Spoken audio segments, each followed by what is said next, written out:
दुनिया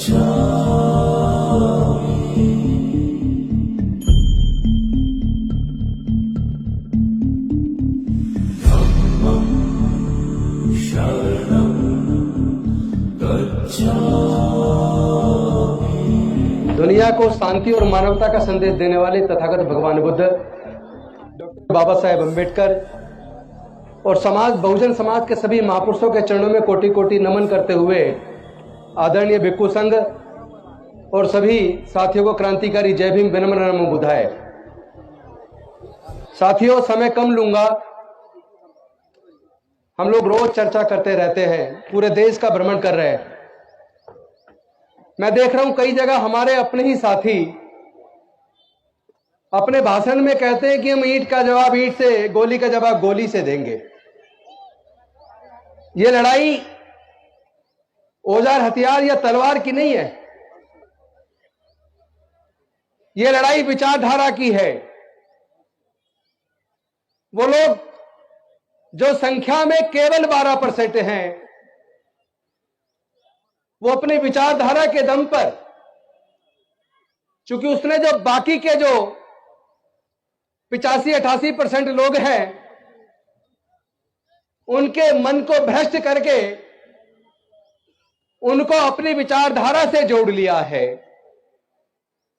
जब 85 या 88% वाली विचारधारा के लोग 12% की विचारधारा के रास्ते पर चल पड़ेंगे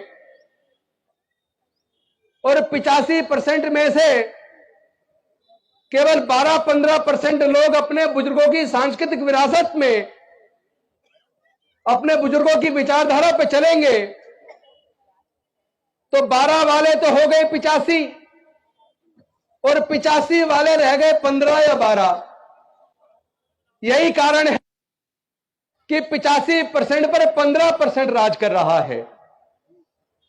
जो लोग अपने इतिहास को नहीं जानते, वो कभी इतिहास नहीं बना सकते। इतिहास बनाने के लिए इतिहास को जानना होगा। हमें हमारी ताकत किन कारणों से है, अपनी ताकत को भी पहचानना पड़ेगा और हमारी कमजोरियां क्या है, उस कमजोरी को भी पहचानना पड़ेगा। अगर हम अपनी कमजोरियों को पहचान कर कमजोरियों को दूर नहीं करेंगे और जिस चीज में हमारे अंदर ताकत है उसको संचित कर और ज्यादा इकट्ठा कर मजबूत नहीं करेंगे, तो हम उन्हीं 12-15% लोगों से हारते रहेंगे। तो सच को जानना बेहद जरूरी है। हमारी ताकत क्या है, इसको जानने से पहले यह जानना जरूरी है ऐसे कौन से कारण हैं कि हमारे समाज के लोग लगभग 3-3.5 हजार साल तक गुलाम रहे। मैं समझता हूं इसका कारण एक ही है। इसका कारण वो धर्मशास्त्र है, वो सामाजिक व्यवस्था है जिसने हमें हजारों जातियों में बांटा, जिसने हमें वर्ण में बांटा, जिसने हमें पढ़ने लिखने से वंचित रखा, जिसने हमें व्यापार करने से वंचित रखा, जिसने हमें संपत्ति से वंचित रखा। और जब वो रास्ते खुले, डॉक्टर बाबा साहेब अम्बेडकर ने खोले। एक तरफ तो उन्होंने हमारे पढ़ने के रास्ते खोले, जब पढ़ने के रास्ते खोल दिए तो हमारे लोग स्कूल कॉलेज जाने लगे। उस वक्त स्कूल कॉलेज सरकारी होते थे, तो सरकारी स्कूलों से पढ़ के हमारे लोग जज, engineer, doctor, collector, scientist, professor बनने लगे। और धीरे धीरे उसका असर यह हुआ कि एक तरफ बाबा साहेब के रिजर्वेशन की वजह से संसद और विधानसभाओं में पहुंचे और दूसरी तरफ उनके द्वारा खोले हुए मार्ग की वजह से पढ़ लिख कर रिजर्वेशन से हम लोग नौकरियों में पहुंचे। तो थोड़ा थोड़ा घर में पैसा आने लगा, थोड़ा थोड़ा आत्मविश्वास आने लगा। और लेकिन इसके बाद असली खेल उसके बाद शुरू हुआ। जिन लोगों ने हजारों साल तक हमें गुलाम बना के रखा, उनको यह तकलीफ पैदा होने लगी कि अगर ये गरीबों के, दलितों के, पिछड़ों के, आदिवासियों के बच्चे इस तरह पढ़ लिख कर जज, engineer, doctor, collector, scientist, professor बनेंगे तो उनके खेतों में, उनकी फैक्ट्रियों में सस्ते मजदूर कहां से आएंगे। और वहीं से उन्होंने षड्यंत्र चालू किया और उस षड्यंत्र का मैं पर्दाफाश करने आया हूं, क्योंकि मैंने इस बात का सर्वे किया है कि जो सुप्रीम कोर्ट, हाई कोर्ट के अंदर जो जज हैं वो सरकारी स्कूल से पढ़े हैं या प्राइवेट से पढ़े हैं। जितने सीनियर ब्यूरोक्रेट्स हैं, senior doctor, senior engineer, senior scientist, senior professor हैं, वो सरकारी स्कूल से पढ़े हैं या प्राइवेट से पढ़े हैं। मेरे सर्वे में यह निकल कर आया 97% से 98% के बीच सुप्रीम कोर्ट, हाई कोर्ट के जज, ब्यूरोक्रेट्स, डॉक्टर, इंजीनियर, जज, साइंटिस्ट, प्रोफेसर वो सरकारी स्कूलों से पढ़े हैं। यानी कि सरकारी स्कूलों में पढ़ाई अच्छी थी।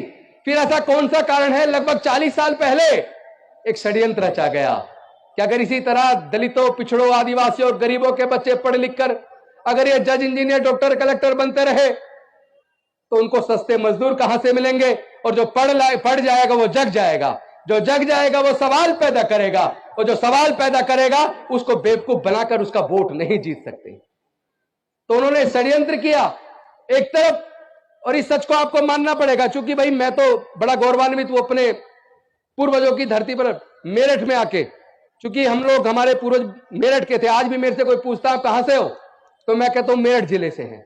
तो मेरठ जिला तो वो ऐतिहासिक नगरी है। तो आज मैं अपने मेरठ के लोगों से बात करने आया हूं कि आपको कम से कम इस सच को स्वीकार करना चाहिए। अब से 30 साल पहले आपने कावड़ की लाइन लगी हुई नहीं देखी होगी, कहीं टेंट लगे नहीं देखे होंगे। ऐसे कौन से कारण है कि लगभग 30 साल पहले बाढ़ आ गई, कावड़ की जगह जगह टेंट लग रहे, फ्री में खाना, ये सब क्यों? ताकि आप पढ़ लिख कर कामयाब ना बन जाओ। तो इंजीनियरिंग कराने के लिए आज की डेट में सरकारी कॉलेज में आपको 12 से 15 लाख रुपया चाहिए।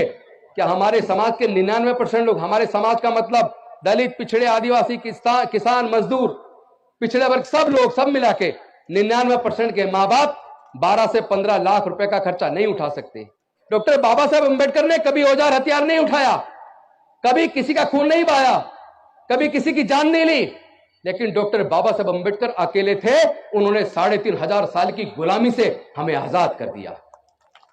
ना केवल 3,500 साल की गुलामी से आजाद कर दिया, बल्कि हमारे आगे बढ़ने के रास्ते खोल दिए। लेकिन इस पूरी संघर्ष के अंदर उन्होंने अपने 4 बच्चों को गंवा दिया, उन्होंने माता रमाबाई को गंवा दिया। मैं आप सबसे पूछना चाहता हूं, क्या डॉक्टर बाबा साहब अंबेडकर की कुर्बानी बेकार चली जानी चाहिए? क्या हमें शर्म नहीं आती? हमारा समाज एक एक करके प्रताड़ित किया जा रहा है। मूंछ रखने पर हमारी हत्या हो रही है, गला छूने पर हमारी हत्या हो रही है, बहन बेटी की इज्जत लूटकर उसकी हत्या हो रही है, और जिन्होंने जुल्म किया एक को सजा हुई, बाकी बरी हो गए। हम किधर जा रहे हैं? भारत जा किधर रहा है? और वैसे भी हम लोग बुद्ध के धम्म को मानने वाले हैं। और आप इतिहास पढ़ लीजिए, हमारे पूर्वज बौद्ध थे। हम कोई धर्म परिवर्तन नहीं कर रहे, हम घर वापसी कर रहे हैं। हम लोग घर वापसी कर रहे हैं। तो अगर हमारे समाज के लोग तरक्की चाहते हैं, विकास चाहते हैं, तो आपको अपने पूर्वजों के धम्म में, बुद्ध के धम्म में वापस आना पड़ेगा।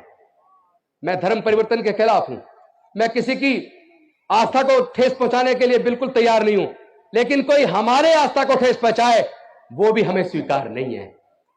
आपस में दलित, पिछड़े, आदिवासी सब लोग मिलके रोटी बेटी का रिश्ता शुरू करो।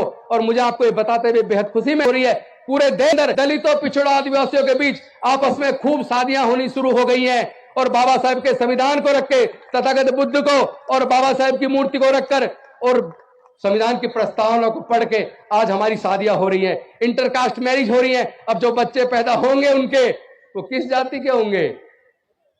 वो बुद्ध होंगे, बौद्ध होंगे, वो बौद्ध होंगे, क्योंकि उन्हें बुद्ध की शरण में आ गए। और बुद्ध और हमारे सम्राट अशोक का जो सपनों का भारत था, उस वक्त म्यांमार से लेकर काबुल, कंधार तक, ईरान तक पूरा भारत बौद्ध में था।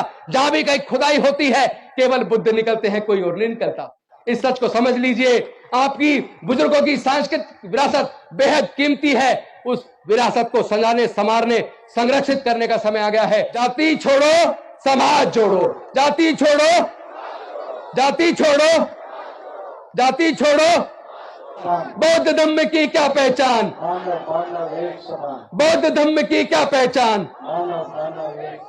जय जय जय जय जय भीम, जय जय जय जय जय भीम।